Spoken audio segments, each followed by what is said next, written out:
अस्सलाम वालेकुम everyone, welcome to my channel. चाहे आप हाउसवाइफ हो, वर्किंग वूमेन या वर्क फ्रॉम होम करती हो, हर हाल में आपको घर को, किचन को मैनेज करना ही होता है। कभी कभी ऐसा होता है, स्पेशली जब ये जर्नी बिल्कुल न्यू स्टार्ट की होती है, जब आप घर को, फैमिली को सही से टाइम नहीं दे पाते तो बहुत गिल्ट फील करते हो। तो इस वीडियो में मैं आप लोगों के साथ बहुत amazing time saving kitchen tips and tricks share करने वाली हूँ, जिससे हम किचन में बहुत अपना टाइम सेव कर सकते हैं। तो वीडियो स्टार्ट करते हैं। फर्स्ट वन जो मैं आपके साथ शेयर करूँगी वो है मल्टीटास्किंग की वजह से हम किचन में बहुत सा अपना टाइम सेव कर सकते हैं। जैसे यहाँ पे मैं अपने लिए चाय बना रही थी और चाय बनाते हुए तकरीबन 5-8 मिनट तो लगेंगे, और इस टाइम पे भी ना हम बहुत सा काम कर सकते हैं। जैसे एक जगह पे मैंने हेज़लनट ड्राई रोस्ट होने के लिए रख दिए हैं बिल्कुल लो फ्लेम पे, क्योंकि आज मेरा प्लान है बच्चों के लिए होममेड न्यूटेला बनाऊंगी। और दूसरी जगह पे मैंने लंच की भी तैयारी शुरू कर दी है। पूरा लंच तो अभी नहीं बनेगा, लेकिन यह है कि सिर्फ प्याज मैं काट के इसको ब्राउन होने के लिए रख दूँगी, तो जब तक मैं चाय पीऊँगी मेरे जो प्याज हैं वो ब्राउन हो जाएंगे। फर्स्ट स्टेप कंप्लीट हो जाएगा। तो मैं कोशिश करती हूँ कि अगर एक बर्नर पे कोई काम कर रही हूँ ना, तो बाकी बर्नर्स फ्री ना रखूँ, बाकी बर्नर्स पे भी कुछ ना कुछ रख लेती हूँ। जो नेक्स्ट मील है उसकी तैयारी स्टार्ट कर देती हूँ, या स्नैक्स में कुछ बनाना है उसकी तैयारी कर लेती हूँ। तो इस तरह से काफ़ी टाइम मेरा सेव हो जाता है। तो बस चाय पीने तक नट्स भी मेरे ड्राई रोस्ट हो गए थे। शाम के टाइम पे इनको मैं ब्लेंडिंग जार में डालूंगी, थोड़ी बहुत चीज़ें डालूंगी और न्यूटेला रेडी हो जाएगा। तो दूसरी जगह पे खाना भी बन रहा था, और जब खाना मैं बना रही होती हूँ ना, साथ साथ जो भी बर्तन यूज़ होते जाते हैं, प्लेट, नाइफ, इवन स्पून तक लेके एक एक चीज़ मैं साथ साथ जो है ना वॉश करती रहती हूँ। स्पाइसेस जो डालती हूँ स्पाइस जार वापस अपनी जगह पे रखती हूँ। तो इस तरह से जब मेरा खाना कंप्लीट होता है ना, मेरे बर्तन भी बिल्कुल सिमटे होते हैं, किचन मेरा क्लीन होता है। अगर अब ये सोचें ना कि एंड पे हम सारा काम करेंगे, अभी हम खाना बना लेते हैं, तो एंड तक इतना किचन मेसी हो जाता है और एक्स्ट्रा टाइम भी लगता है और मेहनत भी ज़्यादा लगती है। तो साथ साथ कर लिया जाए ना तो बहुत आसानी हो जाती है। नेक्स्ट टिप जो मैं आपके साथ शेयर करने वाली हूँ वो मेरी बहुत ही फेवरेट है, और आई एम श्योर आपकी भी फेवरेट बन जाएगी, जो कि है मेक एक्स्ट्रा ग्रेवी। लेकिन सालन हम हर रोज़ बना रहे होते हैं, और सालन जो बेसिक चीज़ें होती है वो सेम ही होती है। प्याज, टमाटर, अदरक, लहसुन का पेस्ट और कुछ ड्राई मसाले इसमें डलते हैं। तो जब हमने डेली ही वही काम करना है, सारी चीज़ें स्क्रैच से बनानी है, तो क्यों ना हम नेक्स्ट डे का भी बना के रख लें। तो अगर 2 प्याज डलते हैं तो हम 4 प्याज यूज़ कर लें, टमाटर थोड़े से ज़्यादा यूज़ कर लें, और मसाला थोड़ा सा ज़्यादा बना के रख लें। आधा मसाला निकाल के हम इसको एयर टाइट बॉक्स में फ्रिज में रख देंगे। कल जब हमने खाना बनाना होगा तो मसाला हमारे पास पहले से रेडी होगा, बस आसानी से हम खाना बना लेंगे। तो इस तरह से हम काफ़ी टाइम सेव कर सकते हैं अपना। नेक्स्ट टिप जो मैं आपके साथ शेयर करने वाली हूँ ना, इसके बारे में तो मैंने अपनी बहुत सी वीडियोस में आपके साथ जिक्र किया इसका, जो कि है एक मेन ग्रेवी बना के इसको फ्रीज़ कर लिया जाए। जब इलियाना छोटी थी उस वक्त मैंने यूट्यूब भी न्यू स्टार्ट किया था, तो मेरे लिए टाइम मैनेज करना काफ़ी मुश्किल हो रहा था। तो मैं क्या करती थी, पूरे हफ्ते की ग्रेवी बना के इसको फ्रीज़ कर लेती थी, और जब भी मैंने खाना बनाना होता था मैं क्यूब्स निकालती थी, उसमें थोड़ा सा पानी डालती थी, और चिकन, सब्ज़ी या दाल जो भी बनाना होता था मैं बना लेती थी। तो बहुत झटपट खाना बन जाता था।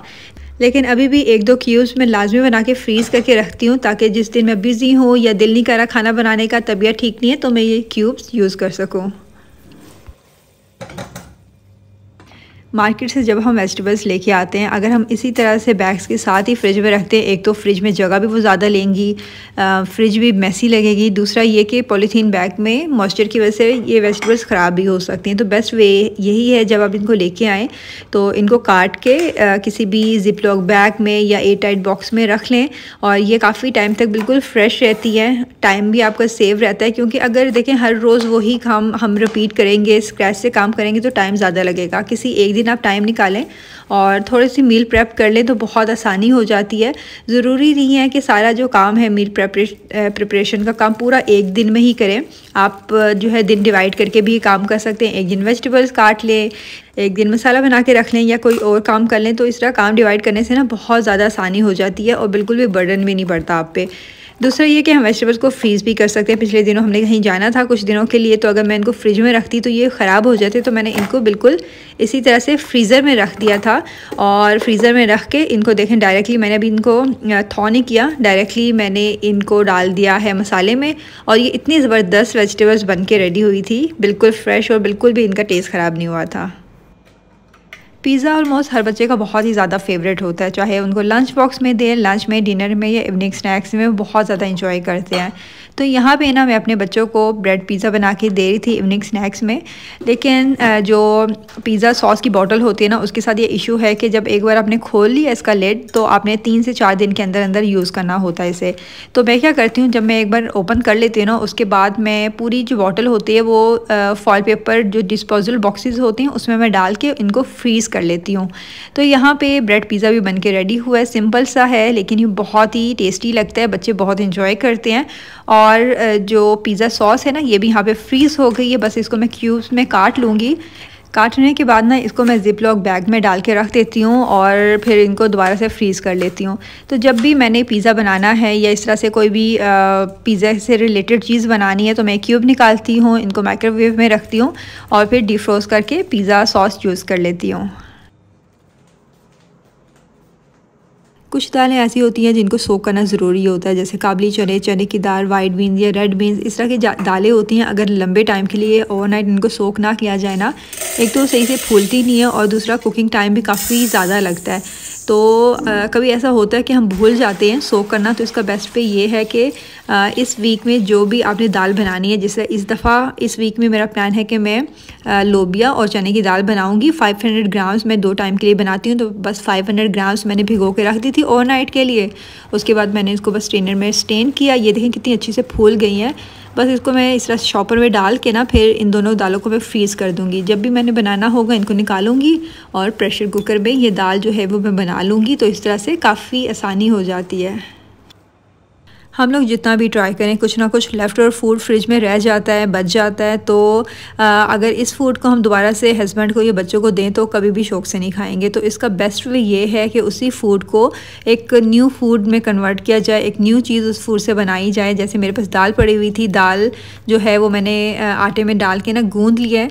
इसको मैं कवर करूँगी, थोड़ी देर का रेस्ट दूँगी, तकरीबन आधे घंटे का, और उसके बाद मैं बना लूँगी दाल की कचौरियाँ। जो नॉर्मल कचौरी बनती है ना, जिसमें दाल की फिलिंग करते हैं, उससे ये ज़्यादा टेस्टी और ज़्यादा मज़े की बनती है। उसके अलावा अगर आपके पास रोटी पड़ी है, रोटी से बच्चों के लिए टाकोस बना सकते हैं। उसके अलावा कोई भी आपके पास सब्ज़ी है, आलू पालक की, गोभी की या मिक्स सब्ज़ी, उससे आप सब्ज़ी के पराठे बना सकते हैं। जैसे यहाँ पे मेरे पास आलू गोभी की सब्ज़ी मैंने बनाई थी, तो थोड़ी सी बच गई थी, तो इसके मैं अब आज सुबह पराठे बना रही हूँ। अगर आपको लगे कि आपकी सब्ज़ी बहुत ही पतली सी है, थोड़ा सा उसमें फ्राई आटा डाल दें या थोड़ी देर लिए तवे पे ना हल्का सा सेक लो ताकि उसका मॉइस्चर ख़त्म हो जाए। इस तरह से भी आप मज़ेदार किस्म के सब्ज़ी के पराठे बना सकते हो और जो लेफ़्ट ओवर फूड है उसको आप वेस्ट करने से भी बचा सकते हो और अपना टाइम भी सेव कर सकते हो। बहुत कम ऐसा होगा कि आपने पूरे किचन की एक साथ मुझे डीप क्लीनिंग करते हुए देखा होगा, क्योंकि मुझे ऐसा लगता है कि एक बार किचन ज़्यादा मैसी हो जाए ना, अवल तो दिल ही नहीं करता उसको साफ़ करने का, दूसरा अगर आप हिम्मत करके साफ़ करने लग भी जाओ तो 3-4 घंटे आपके कहीं नहीं गए, आप इतना थक जाते हो, बाकी दिन भी कुछ भी काम नहीं कर सकते। तो मैं क्या करती हूँ, हर दूसरे तीसरे दिन कोई ना कोई एक कॉर्नर, कोई एक वॉल, कोई एक कैबिनेट क्लीन कर लेती हूँ। इस तरह से टाइम भी कम लगता है, किचन भी हमेशा नीट एंड क्लीन रहता है और थकन भी नहीं होती। मेरे किचन में जितने भी जार्स हैं, चाहे वो स्पाइस जार हो या जिनमें मैंने दालें रखी हैं, तो मैं कभी भी ये नहीं करती कि वो अच्छे से ग्रीसी हो जाए। तो इन सब को इकट्ठा मिला के मैं साफ़ करूँगी, बल्कि जैसे जैसे जो जार एम्प्टी होते जाते हैं, इनको रीफ़िल करने से पहले मैं इनको लाजमी वॉश करती हूँ और उसके बाद रीफ़िल करती हूँ। तो इस तरह से काफ़ी टाइम सेव हो जाता है। यहाँ पे ना मैं पीनट्स को ड्राई रोस्ट कर रही हूँ, क्योंकि इनसे बनाने वाली हूँ peanut butter. Homemade peanut butter बनाना बहुत ज़्यादा आसान है, लेकिन जो मेन मसला होता है ना, वो होता है कि इनसे छिलके कैसे रिमूव किया जाए। तो मैंने कुछ दिन पहले ही इंस्टाग्राम पे ना एक टिप देखी थी, तो मुझे बहुत अच्छी लगी है, तो बस उसी को फॉलो कर रही हूँ कि जाली में सारे पीनट्स डाल देने हैं, शेक करना है और सारे छिलके जो है वो रिमूव हो जाएंगे। वरना पहले जो करती थी ना, उससे मैस भी होता था बहुत ज़्यादा और टाइम भी ज़्यादा लगता था। सो बस ये थी आज की वीडियो। उम्मीद करती हूँ वीडियो आपको अच्छी लगी होगी। वीडियो अच्छी लगे तो प्लीज़ ज़रूर वीडियो को लाइक कीजिएगा। मिलती हूँ नेक्स्ट वीडियो में, तब तक के लिए अल्लाह हाफिज़।